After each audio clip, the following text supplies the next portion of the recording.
Bengaluru's Airlines Hotel, where a food carnival event is taking place by Rise Together, which is an initiative of Linguistic Skills Hub for neurodivergent children.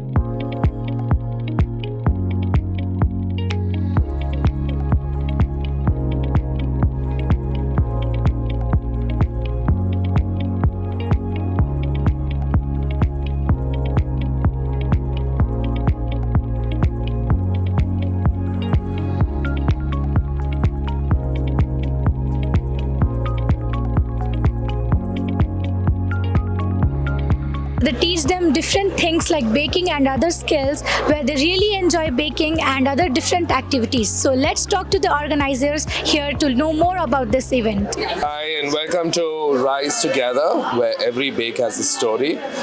It is an initiative by Linguophile Skills Hub, which is a learning center for neurodivergent children, where we teach them different kinds of things, and most of it is largely vocational, but also we have core subjects and things like that. This particular event is aimed at promoting baking as a skill amongst our students. Some of our children really enjoy baking, not just as a hobby, but also as a skill and as a profession to take forward. So the inspiration around Rise was to connect with the neurodivergent community in Bangalore and in India, and I think we've achieved that. And I think what we also learned is first time in South India that we're having a neurodivergent bake sale and a food carnival that completely recognizes our children, as well as creating an inclusive space for them to thrive. So we're really grateful for all of our organizers and other partners, as well as the other institutions who have come here today and to be a part of this festival. It's really important amongst neurodivergent movement to build a community, and I think we're establishing that and we're working towards that. And our only hope for the society is to start including our children than excluding them. So thank you for being a part of Rise Together 2024. It truly is where every bake has a story, including our children. Can you just take us through the stalls? Yeah, absolutely. Yeah. So this particular stall is from another organization called Ananta Academy. So they've just launched a product line called Piplika, where they do cookies, golden bites. Let's hear from Imti Sangla a little bit about what they do. Okay. This is chutney powder, this is ragi cookies, this is dry fruit laddu, this is golden bites. Okay. And what did you make? I made all of it. I helped the teachers. Yeah. And do you like baking? Yes. Yes? You just like to bake as a hobby? Do you see yourself doing this as a profession in the future? Yeah. I want to be a chef. Yes. Yeah, you just like join the club. Right. And we have another individual who is not from an institution but as an individual. Risha, would you tell us your story? So this is called I bake at home, and this is the first time I'm selling, and this thing is called Naru Bites because my cat is Naru and he bites, and that's why Naru Bites. And there is I mostly bake for myself, and this is the first time I'm selling, and we have chocolate buns, cinnamon buns, cookies and brownies. Yeah. Thank you for being a part of the thing. And you also said you identify as neurodivergent. Yeah, I am. I have ADHD and depression, and baking does help you it's a kind of meditation, but I can't sit down and meditate. Like, I can't do the sort of conventional meditation, but kneading bread helps calm down. Yeah. It's a great stress buster. It is. It's like a rage room by itself. Yes. So whenever I'm angry, I make a lot of buns. Yeah. Yeah. Thank you for being here. this other stall is from Linguaphile Skills Hub. So we have two stalls here. One is at the front and one is at the beginning. So we have two classrooms. One is Sunflower and the other one is Daisy. The kids in the Daisy room are the younger kids, and they also learn food science as a skill. So I take 3 subjects in total. I take food science, food and cooking skills, and cookery skills. So different subjects, but they all learn how to cook as a whole. And a lot of it is largely only theory. Some is theory and practical, and then there's only practical. They learn various things from daily meals, like how to make puliyogre, how to make dosas, how to make the intention of the course is our children should be able to go to a supermarket, make a shopping list, buy the food they need to buy, and come back and cook themselves a healthy, nutritional meal that is fast. And so that's the intention. And I think this is the right age group to start inculcating that and teaching that. So 2 of my star students, Ivan as well as Avid, are here. Ivan, do you like food science? Yes or no? Yes. Ah, yes. Avid, do you like food science? Yes. Yes, okay. Do you like your teacher who teaches food science? Yes. Okay. All right. Here we are giving the sensorial experience of an artistic kit for the neurotypical people. How they, we are giving a glimpse how they will be explaining their how an artistic kid will feel the regular senses. Like let it be like auditory, vestibular, tactile, anything. They'll have different way of taking the senses inside as their tracts have been connected differently. And moreover, and we have the communication things also here to explain them alternative ways of communication other than the verbal communication. Like here is the Avaz app, and this is the letter board where they'll be communicating. And this is some kind of ice we are giving for them to numb their hands, to alter their senses, and to give them the experience of an artistic kid. Kids will have difficulty communicating verbally, so these are apps designed for them to communicate non-verbally. So they can use this app to express what they are feeling, what their needs are, if they want to stop doing some activity, or even these devices help them for learning purposes also.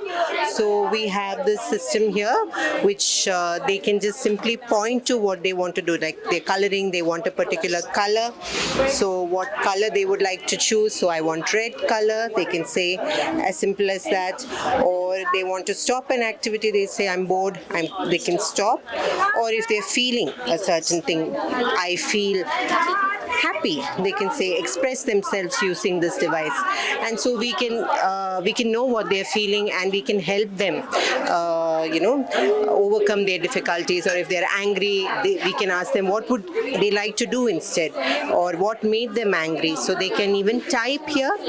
So there is a typing keyboard here which they can use to type here. They can say they are having pain, and they can express to us what is the problem, and this will help them communicate to us. And by this, what happens is they are less anxious, they don't have much pressure to verbally express themselves. So this will help them communicate more easily to us. So this is one of the methods here. There are even letter boards here which we can use just to spell out what they want. So if they want a particular item, they can just use this and they can go over the letters and spell what they want here. Even there are low-tech devices like this printout that you can see with all the pictures here. This is also something that they can go and point to if the device is not with them. If it's in a school setup, they can go there and they can say, I want to drink something, I want water. They can simply point there and express themselves. And we can make smaller ones also when they're going cycling, they're going to the park, or they're going for swimming, where they can't carry something so heavy. They can use, we customize it for them with just like swimming, I want to change my dress, I am tired, I want to stop, or I don't want to do it anymore. Or even if they want to ask, when will you stop? When will the swimming stop? They can ask us simply by pointing there. So we know what they're feeling, and they don't need to verbally put it there. Rather, they just can point and they can communicate to us, and we know what is their problem. And I think you've got, right? Yes, all right. We have another institution here from Ishania as well as Oak. So let's hear from the star chef. What is your name? Where sir? Okay. And what all did you make today? Cookies. Okay. All right. Cookies. क्या cookies मारते हैं? Those are cookies. Okay. ये cookie है sir ये. Sir. Okay. This one. Circle. Circle. Okay. Cookies. Okay. Kara cookies. Yes. Very nice. Which is your favorite? Sir, cookies. Oh, is it because it's a shape of heart? That's it. So nice to have you. Thank you. Okay, we belong to Ishania India Foundation. This is the first time that we have participated, and we are very thankful to Linguafied.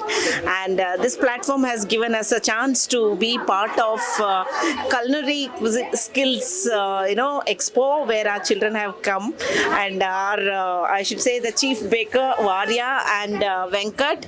And so we have all other students who are very differently skilled, and we have trained them very differently according to their skills. And we really, this is a very nice way that we are learning to be part of the inclusive world, where we can get into the culinary skills our students knew, which we did not know that we could explore them. Thank you very much. Thank you.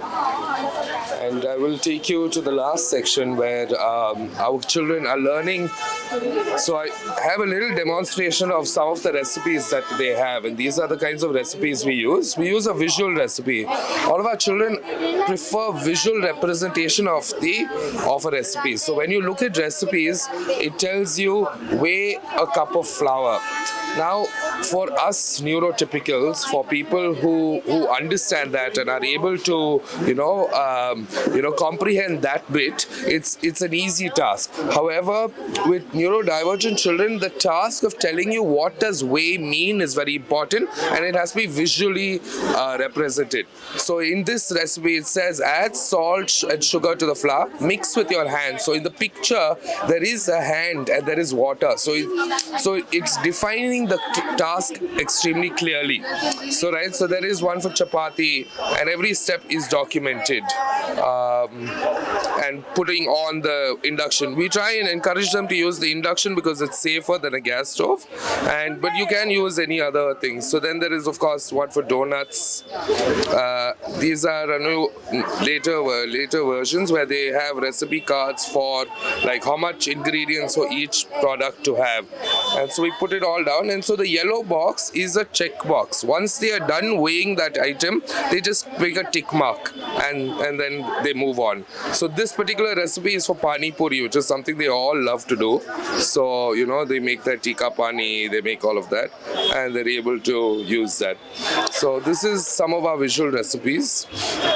And this is how our kids learn how to cook and bake and use that skill to fend for themselves, but also to be able to probably use that skill to make money or start something on their own and survive.